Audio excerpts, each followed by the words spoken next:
Our very first question, this was submitted by one of our viewers, Elon Goldman. So his question was, could you prove that God is real?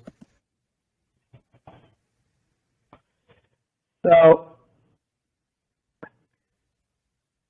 when we think about God, right? Everyone has a different thought. Even people who say, I don't believe in God, still have some sort of thought. What is the God I don't believe in? But I think that really most of us have a misconception about what God is.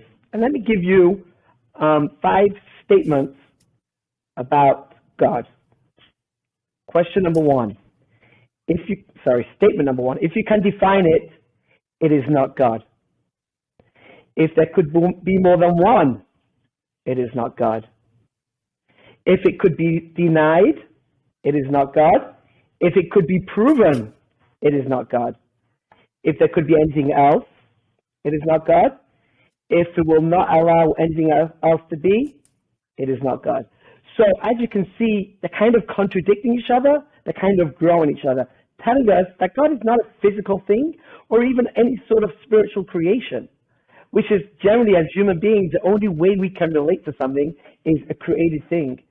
Even a spiritual creation, an angel, we can try to think about it, or a physical creation, but but God isn't any of that.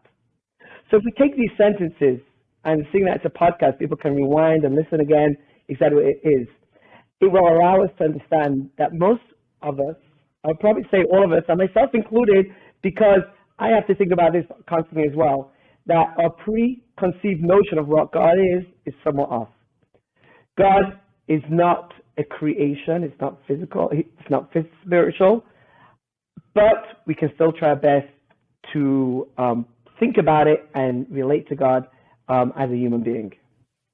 Okay, I really like that answer, and I have 2 follow-up questions for that. One, for those people and even rabbis who try to garner evidence to prove God's existence, as that is a contradiction of one of the statements, what would you say to those people who try to prove it with empirical evidence? So if it could be totally proven and not denied, then it's not God. They're not proving God. We could prove the way God interacts with us, but if it's a way that this has to only be God and there's nothing else exists, then it's not God, because God did not allow us to get to that level of relationship. Because as maybe we'll touch on later, the idea of free choice. But ultimately, it's good that we should try to come up with thoughts and ideas to prove God. But remember, if it could be 100% proven, then you're doing something else. It's not God. I see. If that happened to be true, there are, for the viewers out there, Kabbalists are biblical literates who try to prove God's existence. Why do they try to prove God's existence, these Kabbalists, if they know that proving his existence would contradict that own statement? So what they're doing isn't proving that God exists and they can no longer say there's only God. What they're doing is giving us proof towards God's existence. But what we're saying is, if it could be empirically proven 100% that there's only God and there's nothing else, then that is no longer what God is. That does not stop us from trying to prove and trying to figure out what it is. That's the first commandment. I am the Lord your God, to try to know God. So I guess a couple questions of myself. So it seems to me that, especially with this, with one of the statements that you said, that if you can 100% undeniably prove the existence of a God, then it's not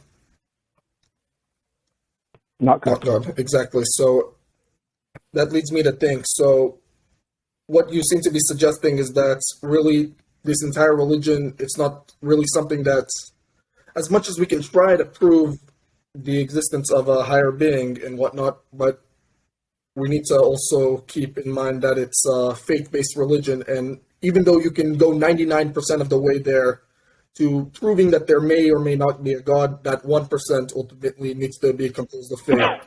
right? So there always needs to be some element of faith, not some element of omniscience. That is correct, and that is a free choice that we have.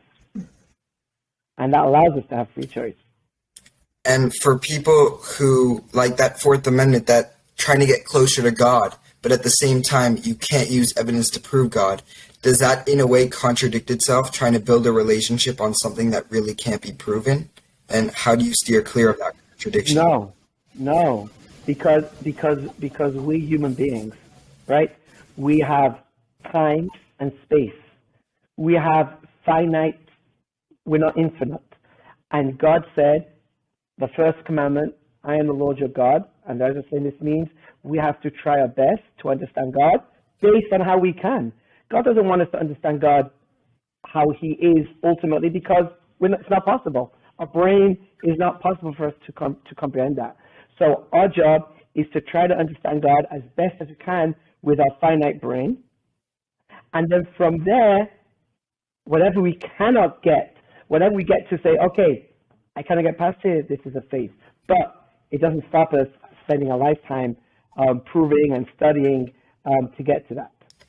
So I see, like, we try to understand God until our human optimum ability, and then the rest is faith-based, and that's where you dive into your own spiritual world. Yeah, and remember, our intellectual ability is pretty great. Mm-hmm. So, spending an hour, 2 hours, 5 hours, 10 hours, 100 hours is great, but that's not the capacity of intellectual ability, which is why studying about God and studying Torah is really a lifetime effort. And each time I speak about it, I come to a great understanding. And each time, we study about it, we get to great understanding, which brings me to a point I always like to bring out, that a lot of us, not you guys, because you're doing what you're doing, is that we get an elementary level understanding of Judaism, and then we kind of check out.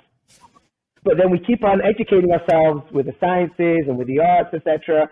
We're getting degrees and master's degrees and doctorates, but our Judaism stays in elementary school. But really, our mandate is, as long as our physical brain can keep on studying, we got to keep on developing and working on an understanding of God and understanding of Judaism. And what you're doing is great. You're not sufficing with the elementary level of Judaism. You're digging deeper to try to get more answers. I see. Okay, do you want to move on to the next question, Ross?